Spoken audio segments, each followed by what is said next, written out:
Good morning, good afternoon, and good evening, depending on where in the world you are. And welcome to this session, Strength Through Standards, Codes of Conduct and Social Media Monitoring for Consumer Protection. My name is Sarah Corley. I am CEO of the Alliance of Digital Finance and FinTech Associations, and I'm delighted to be the moderator for this session today. The latest Findex survey results demonstrate the enormous leap forward that we've experienced in account ownership and usage of digital financial services. However, we've also seen an increase in the scams and the fraud that are arising due to this. And protecting consumers is a real key priority for the industry. During this session, we're going to explore the critical role that industry associations are playing and how they are guiding and supporting responsible practices within the industry. We will give examples of the value and impact they have made on reducing harm or potential harm of consumers, and to ensure the industry remains trusted by consumers.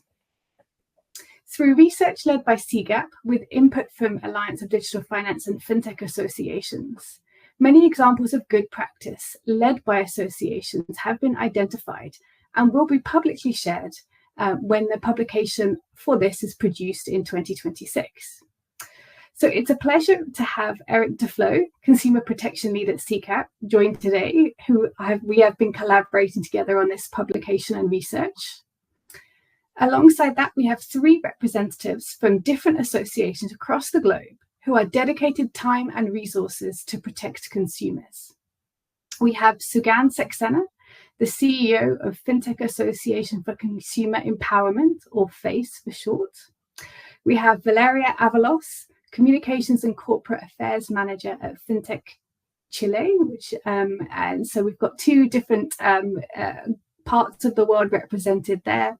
And our final panelist will hopefully be joining us soon. We're having a few technical issues, but hopefully we will have Haran Reksodiaputro, who is the Ethics Board Chair at Indonesia FinTech Association, or shortened to AFTEC. Welcome, speakers. And as always, we are welcome to hear your questions, thoughts, comments. So participants on the call, please do make sure that you chat with us using the functionality. We'd love to hear from you. So let's start, Eric. You and I met maybe like a couple of years ago now, particularly discussing the role of associations in dealing with things like scams and fraud, which are growing rapidly. And we're also experiencing this real shift in industry, what those risks and shifts are due to digitization. How, in your view, can industry associations play a role in driving responsible practices?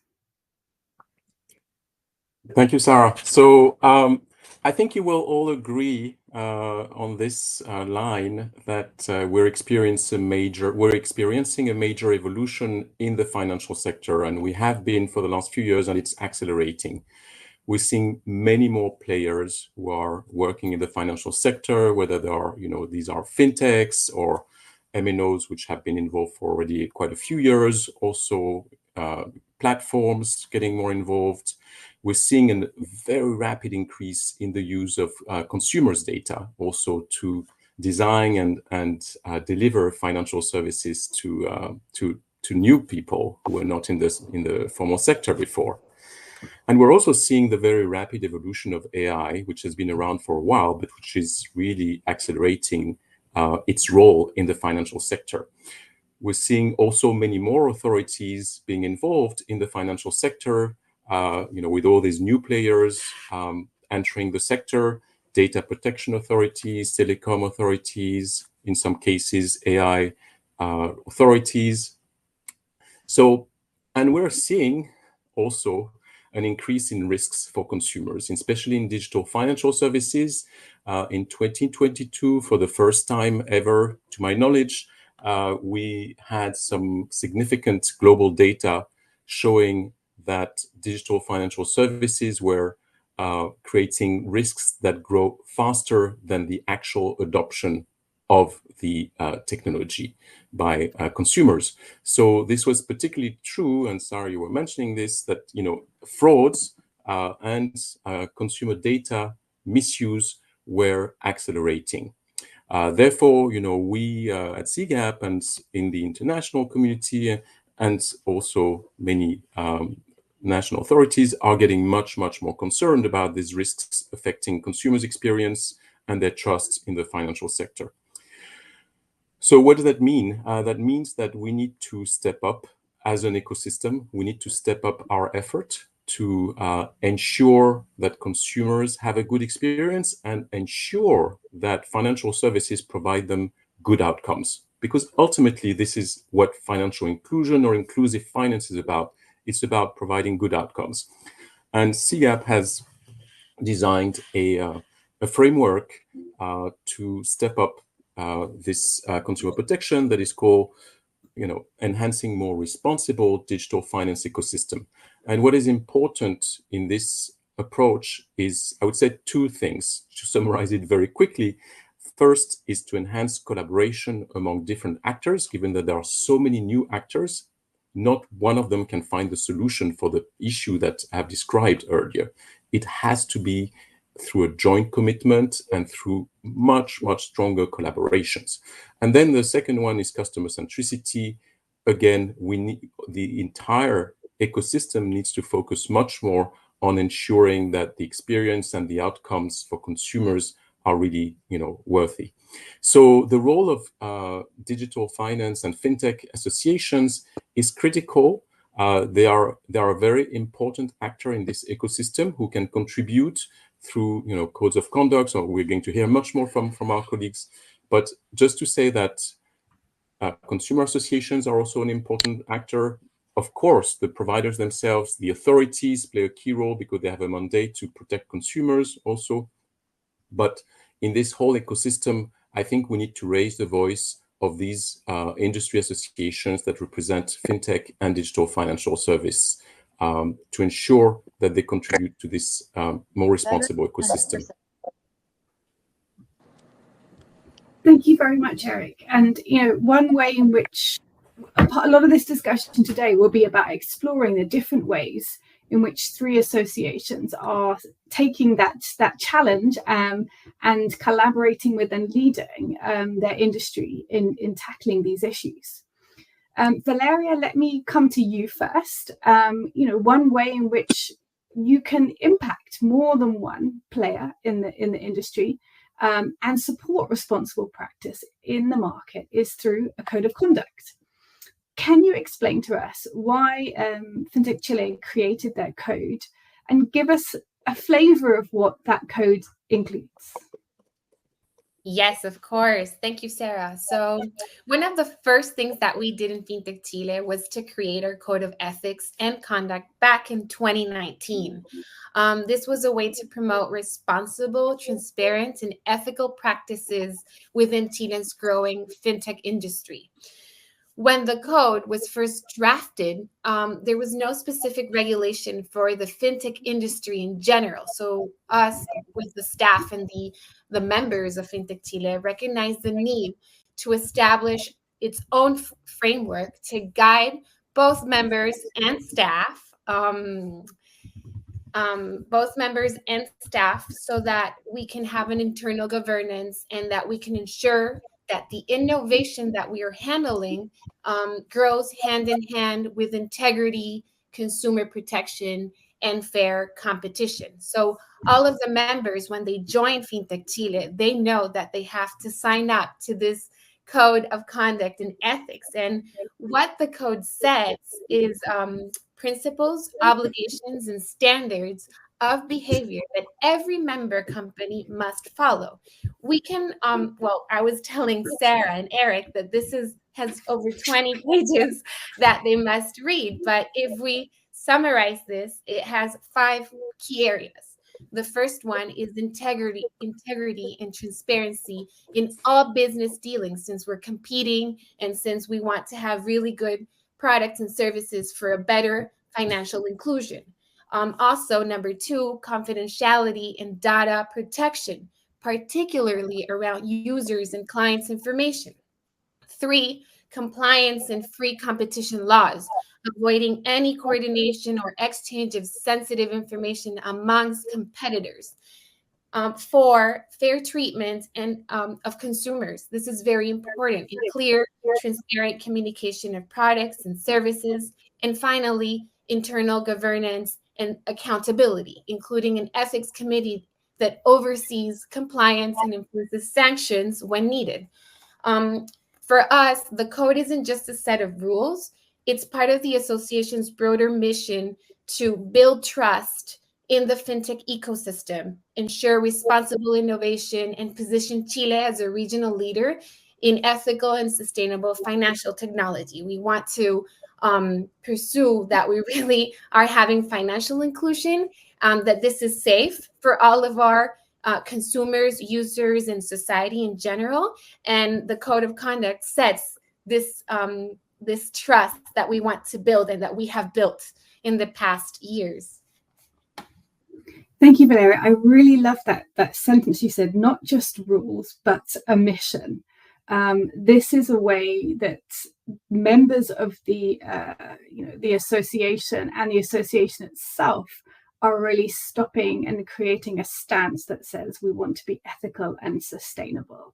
And so much of the work that you do surrounds and follows that particular mission, which I think is really key. We're not talking about just a set of rules here. We're talking about a fundamental value of which you're approaching leading the industry and working with the industry, which is great. So Gand, let me bring you in here, because I know FACE also has a code of conduct, and I'm pretty sure it covers very similar areas. But I'm really keen to hear from you and your perspective. How do you engage your members to ensure that they're supportive of the code of conduct that you have, and kind of what makes them also want to have it and want to sign up and want to sort of be part of the association and your code of conduct? Okay, while we're trying to fix Sugand's audio issues, Valeria, let me come back to you. So you were really elegantly telling us about your code of conduct. Can you then sort of link to what is the relationship between a code of conduct and regulation? You know, obviously they're clearly different things by different entities, but what is the relationship between the two? So here in FinTech Chile, we believe that they should play complementary roles, the code of conduct and government regulation, especially in promoting responsible market behavior.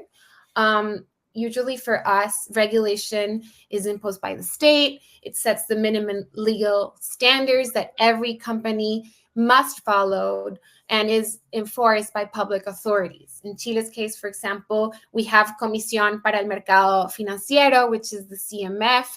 It supervises the fintech law that we finally had it back in 2023, and we're currently undergoing its implementation. We're very excited and happy to be part of that. And then we have other organizations such as CERNAC, which oversees consumer protection. So these both institutions ensure compliance, transparency, and fair treatment of users, whereas the code of conduct is a form of self-regulation, and it's been very necessary to build trust and to have our fintech law. It's voluntary, and it reflects the industry's own commitment to go beyond what the law requires, or even if the law is still not implemented. So it promotes integrity, professionalism, and ethical conduct of a whole industry. When FinTech Chile created its code of ethics, there was no specific fintech regulation in place. We're talking about 2019, and the fintech law recently was implemented and started its implementation in 2023. So it's 4 years of gap, but those 4 years of having this code of conduct built the trust, and it allowed to start a conversation with the regulators.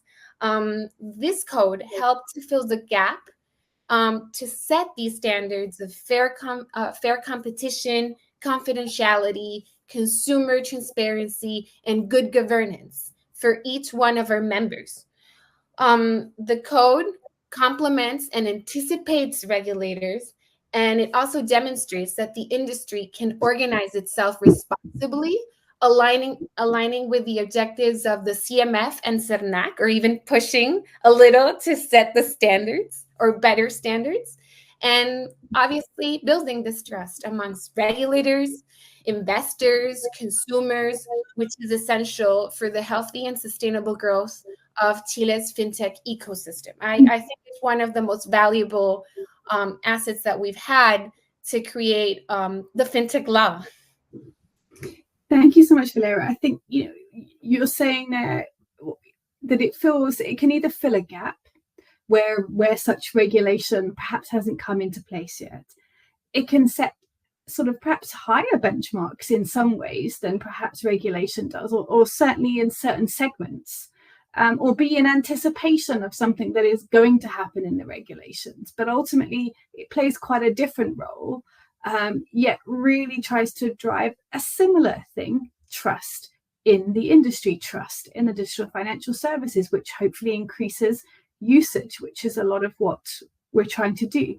I'm going to stick with this regulation angle and compliance angle just for a moment. Sugandha, I will come back to you, I promise. But I want to loop Harun in while we're talking about this issue because, AFTEC, Indonesia Fintech Association, has a very interesting way of enforcing their code of conduct. So I'd love to come to you to hear about how AFTEC does that without kind of stepping into the shoes of the regulator, which is not very much not the purpose of the association or its code of conduct. Thank you, Sarah. The Indonesia Fintech Associations, or AFTEC, is the country's first and largest industry association for fintech and the broader digital economy. AFTEC represents more than 200 members across over 20 business models, bringing together a diverse ecosystem of innovators that power Indonesia's financial sector's transformation. AFTEC's establishment as an industry association is based on a mandate from the Financial Services Authority, or OJK, to support the healthy development of fintech in Indonesia. In 2019, OJK appointed AFTEC as both a self-regulatory organization and the Association for Digital Financial Innovation. Today, that framework has evolved and the business models have transitioned into financial sector technology innovation regime. And AFTEC continues to oversee these activities. Now, because AFTEC's membership spans many business models, it works closely with key regulators, in particular OJK, the Indonesian Financial Authority, Bank Indonesia, the central bank, and the Ministry of Communications and Digital Affairs, COMDIG. This collaboration ensures innovation is matched with strong market conduct, consumer protection, and operational resilience. Now, at the heart of AFTEC mandate is the implementations of robust governance, risk, and compliance principles. This is led by AFTEC Ethic Board, which is composed of senior lawyers, cybersecurity and computer experts, and seasoned industry practitioners. The Ethic Board develops and maintains a code of ethics that all members must follow. These codes are designed around urgent cross-sector issues and business models, reflecting the fact that fintech innovation often move faster than formal regulation. So AFTEC currently maintains 7 codes of ethics, including those covering personal data protection, aggregators, and credit scoring. To translate principles into practice, AFTEC partners with a company called Hukum Online to provide a regulatory compliance system. It enables members to conduct structured self-assessment against the codes. This tool helps the members measure their compliance posture, identify gaps, and prioritize remediation before risks escalate. The ethic board also serves as the primary intake channel for ethical and misconduct complaints. So this may originate from customers, regulatory reports, or media monitoring. Upon receipt, we, the board, conducts an initial internal review to determine whether an ethic hearing is warranted. If hearing is convened, the member has the opportunity to present its perspective. The board then undertakes an investigation and issues findings on whether a violation occurred. So all serious violation, we report it to the relevant regulators. Where there is a violation, AFTEC can impose gradual sanctions, including warning letter, public disclosure of the violation, suspensions of membership, and revocation of membership. Regulators in turn consider and apply any necessary supervisory or licensing consequences to ensure business continuity and consumer protection. So in this way, AFTEC ethics enforcement does not replace or overstep regulatory authority. It operates in close coordination with OJK and the central bank and COMDG to uphold market integrity while enabling responsible innovation. Thank you so much. I think that's a really interesting way of handling any of the concerns that you have. So making sure that the right people are sitting, like yourself, are sitting on the ethics board, who know the industry, understand the law, and can really sort of investigate to find out if there are any challenges or issues, but also to offer support. You know, some things are more easily fixed that don't necessarily warrant more formal kind of sanctions, and the association is very much there to play that role. And I really love AFTEC is the only association that I'm aware of, especially in the fintech space, who have a self-assessment website that enable members to actually start to proactively assess with their compliance or not, and identify their gaps and work with the association. So I very much commend AFTEC for their work in that area and leading the way for us all to find ways to tackle compliance. And compliance is one of the challenging aspects. It quite often can be easier to put a code of conduct in place, but monitoring and ensuring compliance with that does require alternative methods and resourcing, which is one of the challenges that industry associations can face. I'm going to come across to Sugand now. Sugand, we hope we can hear you. Maybe we can just test your audio first. Can you hear us?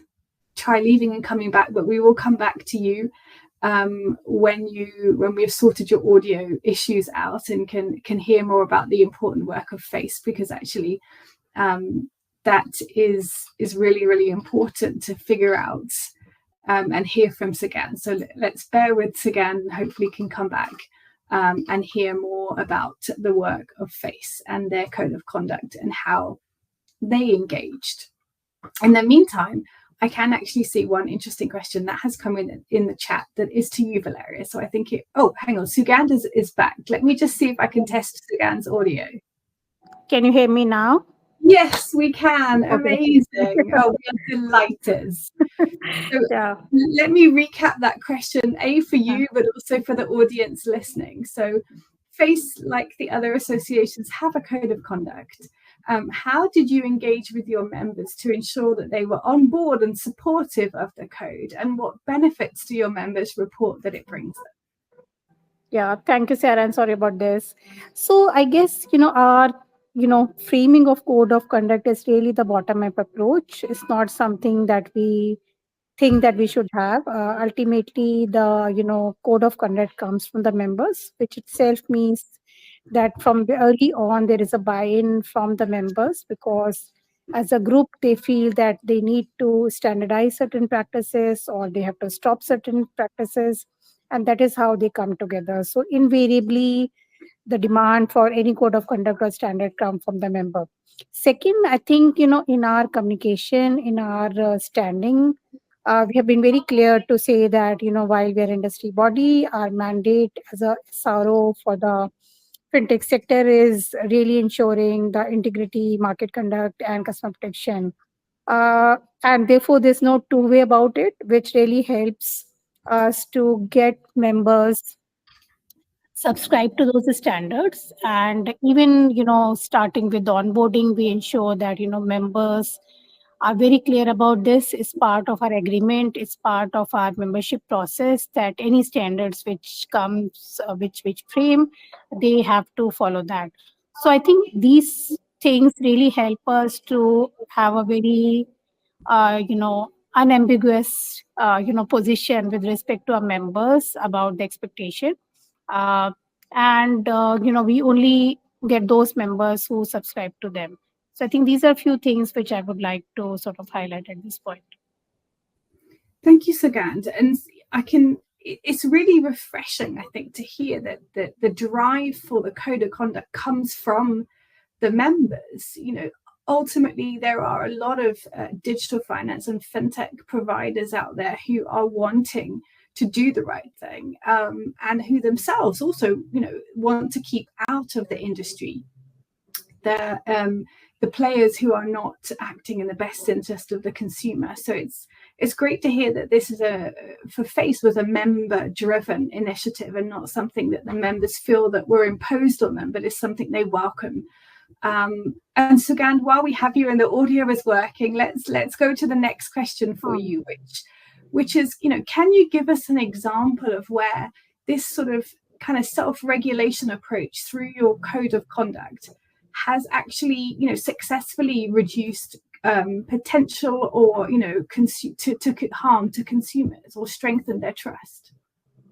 Yeah, so multiple times, but for example, early on, when there were no regulations for digital lending, as a group, our members took a call to say that they do not want to access, for example, the contact list from the apps, which was, misused by a lot of players and led to huge reputational damage for the industry.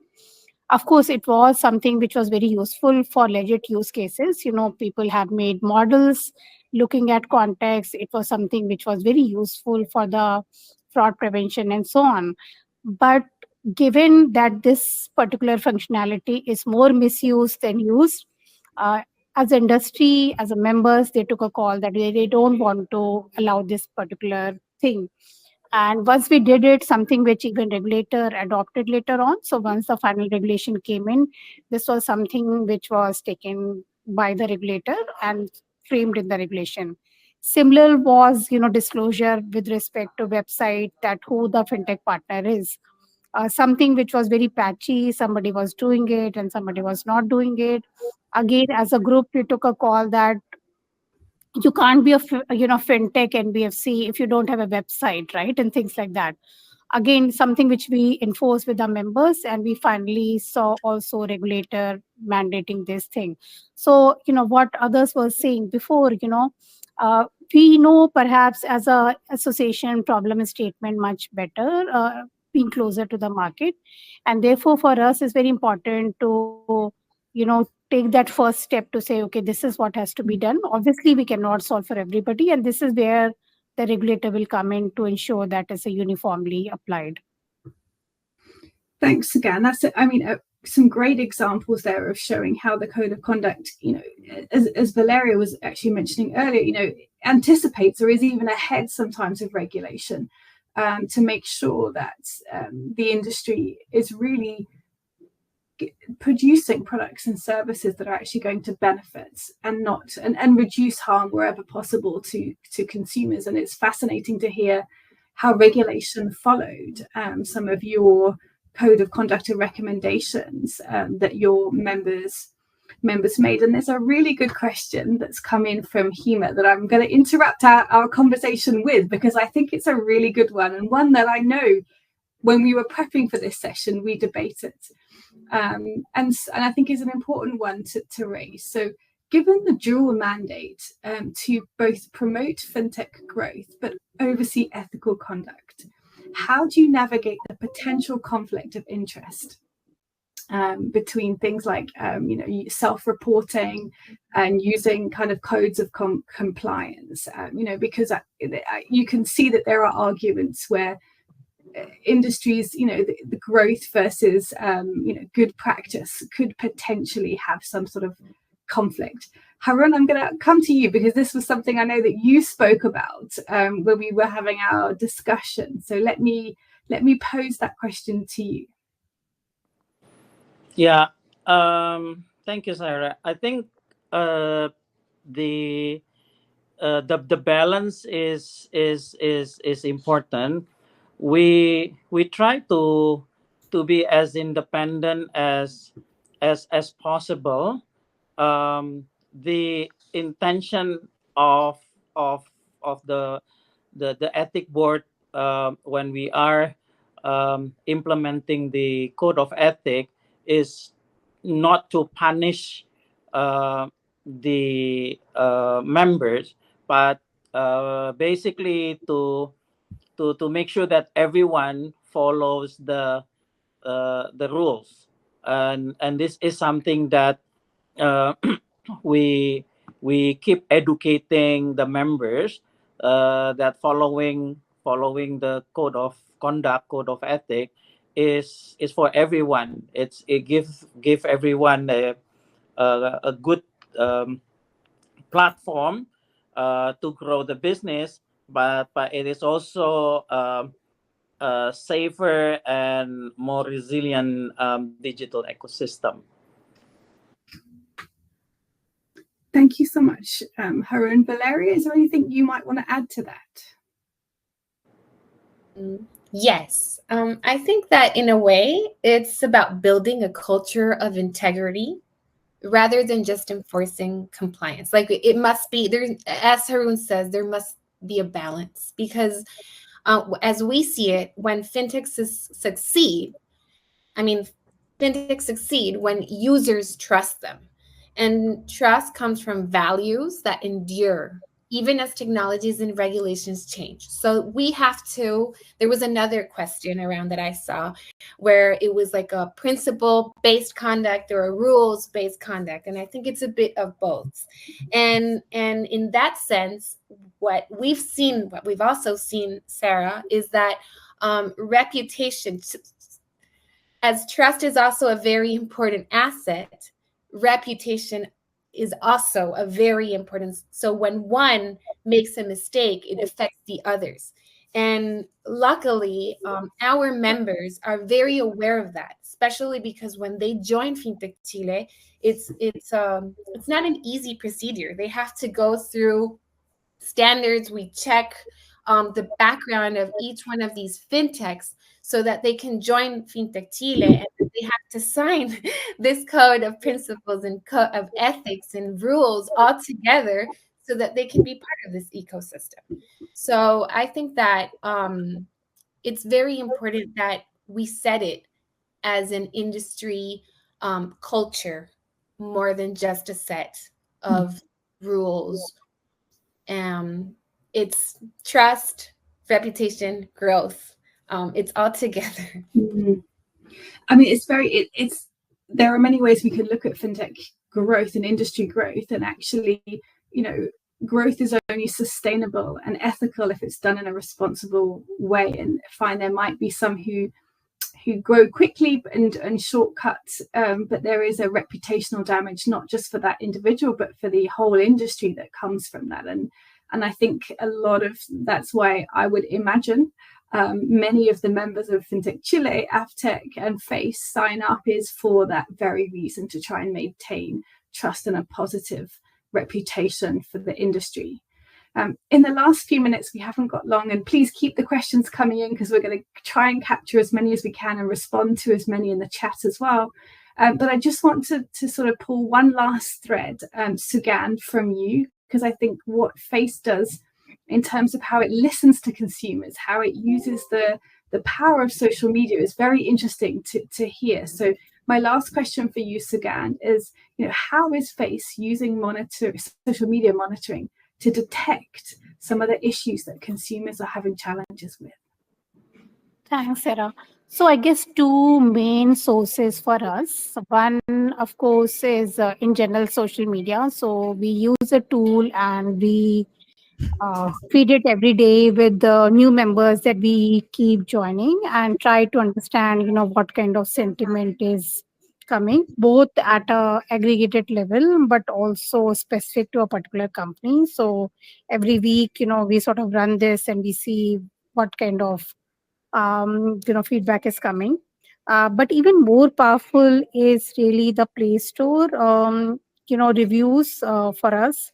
I think this is where we see a lot of intelligence coming in. Recently, we also see there's a lot of AI being used on the Play Store to sort of summarize, the what is the customers are saying. So you really don't have to go one by one. So there's a lot of more sort of modular way to review the read the customer reviews, for example, critical and so on. So I think these are the things which are very helpful for us. Obviously you have to remove the noise and you have to make a more sort of validate what consumers are saying by going deeper, but just from a tips perspective it's very useful because you get the very early signals of what's going wrong. That's great. So, not only do issues get flagged to the association via other members, but also through things like the news, through social media, through reviews of apps on things like Play Stores. There are many sources of industry information that can be accessed and utilized to try and flag some of these early issues that can then feed into things such as codes of conduct to keep them up to date and keep ensuring that we are staying on top of these frauds and scams and issues that consumers are facing. We're entering in the last few minutes of our conversation. So, Eric, I want to bring you back in here. I know you've been listening avidly to the things that these associations have shared. From your perspective, how do you, and I don't think I need to ask you whether you think industry associations are critical, because I think we know that you think they are, but how do you see industry associations being most effective in their role in promoting responsible and ethical practices? Thank you, Sarah. And yes, I'm definitely a great advocate of industry associations such as fintech and digital finance associations to play a big role in this ecosystem. I think we're all facing a world where resources are scarce. Let's face it, whether it's everywhere in the world. So I think we have to learn to do more with less. And the only way I can see that happening is through really smarter collaborations, learning faster about what works from one industry association to the other, such as the forum that you manage, Sarah, I think is a great thing because the solutions already exist, but they might exist in Indonesia, and not in Mexico, and they might exist in Mexico and not in, Cambodia, etc., or the US. So I think it's really critical to have to share these solutions that have impact. And I think, I insist on the word impact because we need impact on the outcomes for consumers. Otherwise, all what we do is not useful. So that's my main point. These collaborations are really important. And I think in particular, we've talked a lot about collaborations with authorities, which I think are absolutely, necessary, but also collaborations with consumer associations, which are also, have their own instruments to listen to the voice of consumers and share it, and who work on consumer protection for consumers. I think that's important. And also with bigger associations, sometimes such as banking associations that also play a role. And even though there might be some competition sometimes, I still think there is some potential collaborations. So we need these smart collaborations to work faster and better. And I think having this kind of network like you have and exchanges is one of the keys for that. Thank you. Thank you so much, Eric, and thank you for sharing the importance of the work of the Alliance of Digital Finance and FinTech Associations. Even on our prep call that we had together when deciding what we were going to share, we all learned. And these discussions are so important to be able to pick up new ways of doing things, new ideas, new developments. And I think it's really key that we collaborate together in as many ways as possible. One last collaboration that I'd love to hear about, as we've still got a couple of minutes, and I think we've covered most of the questions that have come in the chat. So let me come across to you, Harun, because I want you to talk about, very briefly and literally in the space of 2 minutes, can you tell us a little bit more about a really interesting scam center, the Indonesia Scam Center, and how AFTEC are collaborating with regulators and others to tackle fraud and scams? Okay. So our goal is simple. We want to empower people with knowledge and tools to stay safe online. So we cannot do this alone. So we collaborate with relevant regulators to design and deliver programs, and we frequently invited to provide industry input on policies related to fraud and scams. Now, AFTEC is also a collaborator in the Indonesia Anti-Scam Center, or IASC. It was launched in August 2025,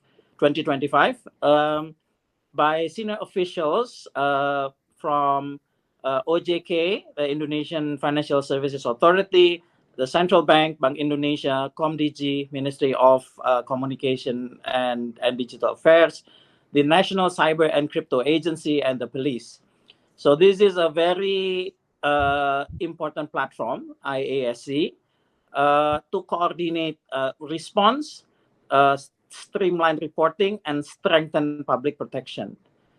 So we continue working together with them and other stakeholders to combat threats, fraud, scams, cyber attacks, and other forms of digital harm.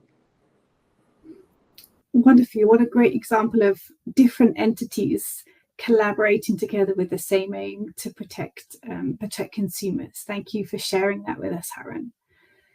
I'm going to attempt to summarize our wonderful conversation today, and that's not easy because we've heard so many fantastic examples, and I'm so delighted that we have 3 associations joining us today: FinTech Chile, Indonesia FinTech Association, and FinTech Association for Consumer Empowerment. Many people hear me talk about the wonderful work that FinTech associations do. And I've just been delighted to be able to share the space and have 3 associations share the impact that they have made in their markets. Tangible impact, tangible positive impact, which is really key. This is no longer about words, this is about actually demonstrating the value. And so one of my first things I would ask everyone on the call is, be supportive of your association. Try and work with them in whatever capacity you can as a listener. And if you are a fintech or a digital financial service provider, go join your local association and be part of this movement. Don't get left behind. I think it's really, really amazing to hear the different types of innovations. If you're running an association or thinking of starting one, there are many different things that you can do to promote consumer protection. Maybe it's too early for you to create a code of conduct, or perhaps you can work with others in collaboration instead, or at least start something at the very beginning. Even if it's a small 1 page, it doesn't need to be 20 as the one in FinTech Chile, but maybe get something started in your market. Listen to the consumers as well. The voice of the consumer can easily be heard in places like social media, and they leave reviews now. We are no longer in a world where we cannot hear the consumer, or we have to even leave our own desks to hear those views. So think about how you can leverage AI and machine learning tools to capture some of those consumer voices, to identify some of the gaps in markets. And as all of the 3 associations on this call are doing, work with your local regulator to be able to create those partnerships, and work closely with them so that the codes of conduct and also regulations can be in harmony to protect the consumers. Thank you so much, Eric, for championing this work alongside me. I'm delighted that together we are really being able to demonstrate the important and critical role of industry associations. And thank you to Valeria, to Harun, and to Sagan for joining us. And thank you all for listening. Enjoy the rest of Financial Inclusion Week. Bye-bye.